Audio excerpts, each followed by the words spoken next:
श्री कृष्ण के भक्त तो अनगिनत है दोस्तों, लेकिन भगवान श्री कृष्ण की भक्ति जीवन से जुड़े सभी दुखों और परेशानियों को पलक झपकते दूर करने वाली मानी गई है।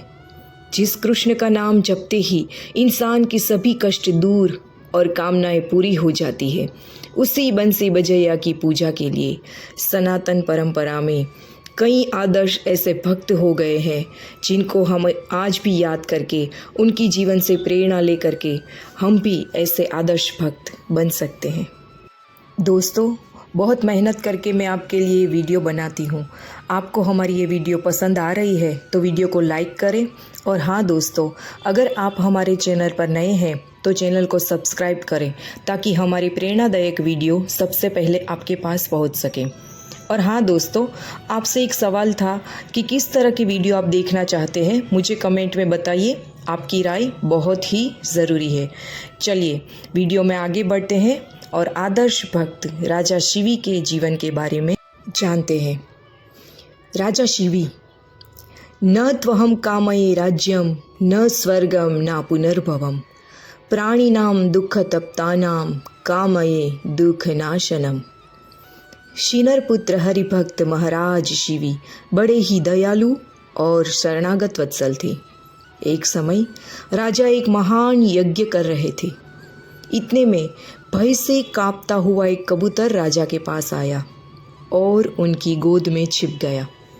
इतने में ही उसके पीछे उड़ता हुआ एक विशाल बाज वहाँ आया और वह मनुष्य की सी भाषा में उदार हृदय से राजा से बोला। बाज ने कहा, हे राजन, पृथ्वी के धर्मात्मा राजाओं में आप सर्वश्रेष्ठ हैं, पर आज आप धर्म से विरुद्ध कर्म करने की इच्छा कैसे कर रहे हैं? आपको कृतज्ञ को धन से, झूठ को सत्य से, निर्दयी को क्षमा से और असाधु को अपनी साधुता से जीत लिया है।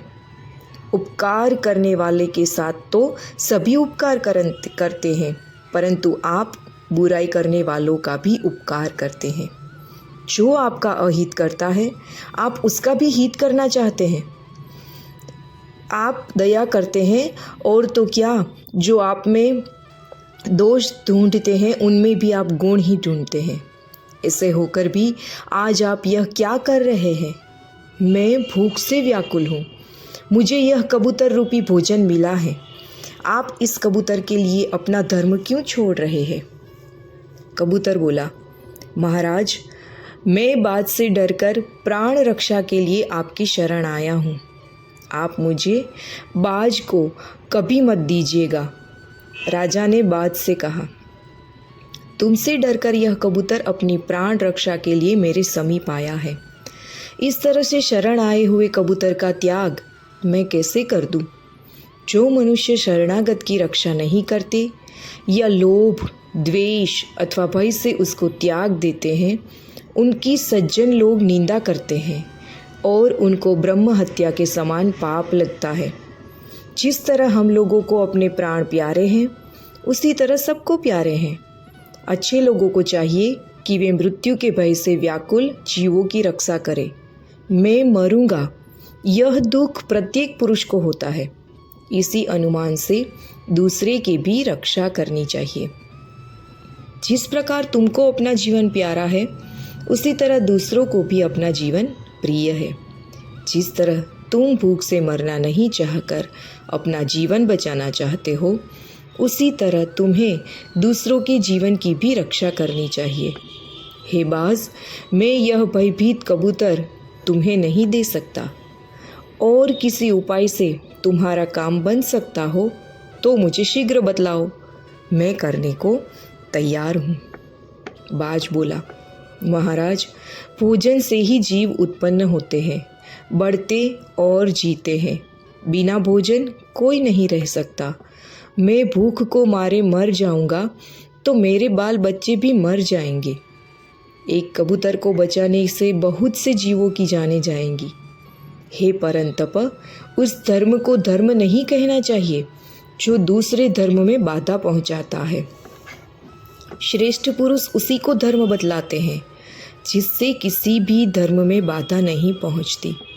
अतएव दो धर्मों का विरोध होने पर बुद्धि रूपी तराजू से उन्हें तोलना चाहिए और जो अधिक महत्व का और भारी मालूम हो उसे ही धर्म मानना चाहिए। राजा ने कहा, हे बाज, भय में पुड़े हुए जीवों की रक्षा करने से बढ़कर दूसरा कोई धर्म नहीं है। जो मनुष्य दया से द्रवित होकर जीवों को अभयदान देता है वह इस देह के छूटने पर संपूर्ण भय से छूट जाता है।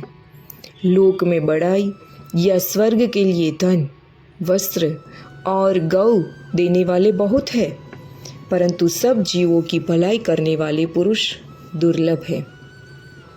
बड़े बड़े यज्ञों का फल समय पर क्षय हो जाता है, पर भयभीत प्राणी को दिया हुआ अभयदान कभी क्षय नहीं होता।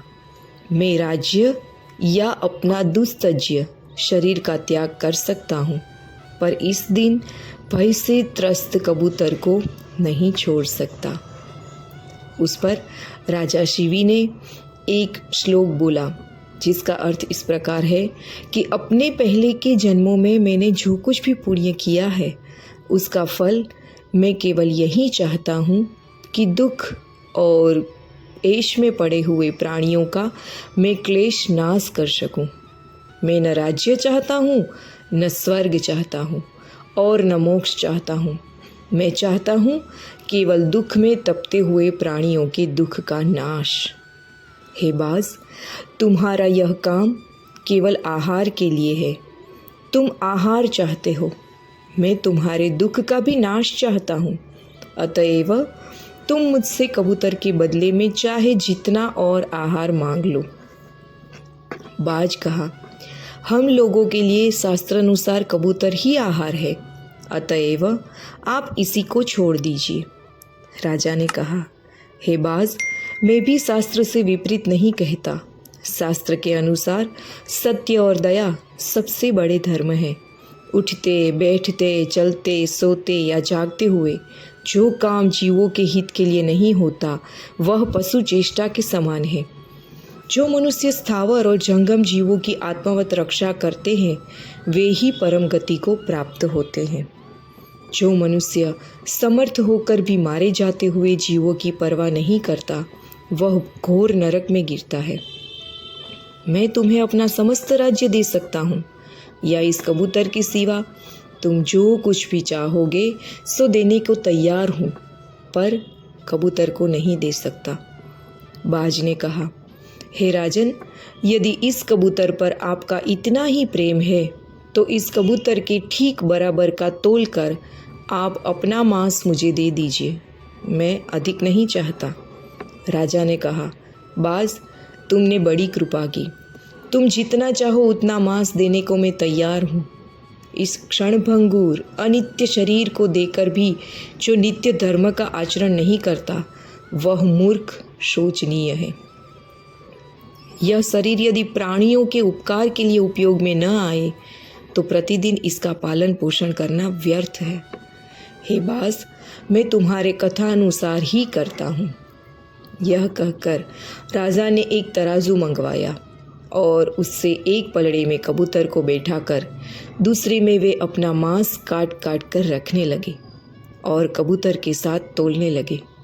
अपने सुख भोग की इच्छाओं को त्याग कर सबके सुख में सुखी होने वाले सज्जन ही दूसरों के दुख में सदा दुखी हुआ करते हैं। कबूतर की रक्षा हो और बाज के भी प्राण बचे, दोनों का ही दुख निवारण हो, इसीलिए आज महाराज शिवी अपने शरीर का मांस अपने हाथों प्रसन्नता से काट काट कर दे रहे हैं। भगवान छिपे छिपे अपने भक्त के इस त्याग को देखकर प्रसन्न हो रहे हैं। धन्य त्याग का आदर्श। तराजू में कबूतर का वजन मांस से बढ़ता गया।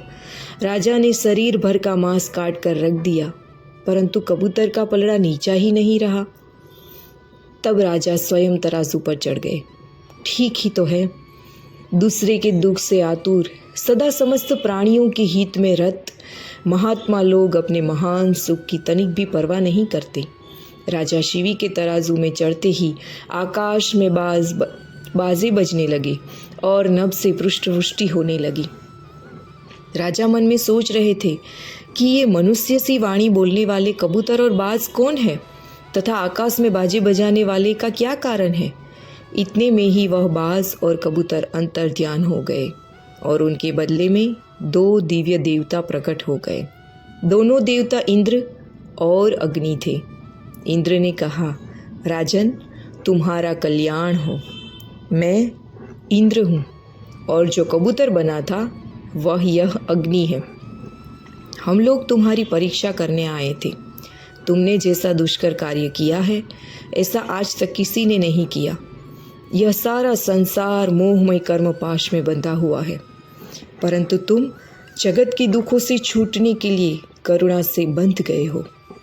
तुमने बड़ों से ईर्ष्या नहीं की, छोटों का कभी अपमान नहीं किया और बराबर वालों के साथ कभी स्पर्धा नहीं की। इससे तुम संसार में सबसे श्रेष्ठ हो। विधाता ने आकाश से जल से भरे बादलों को और फल से भरे वृक्षों को परोपकार के लिए ही रचा है।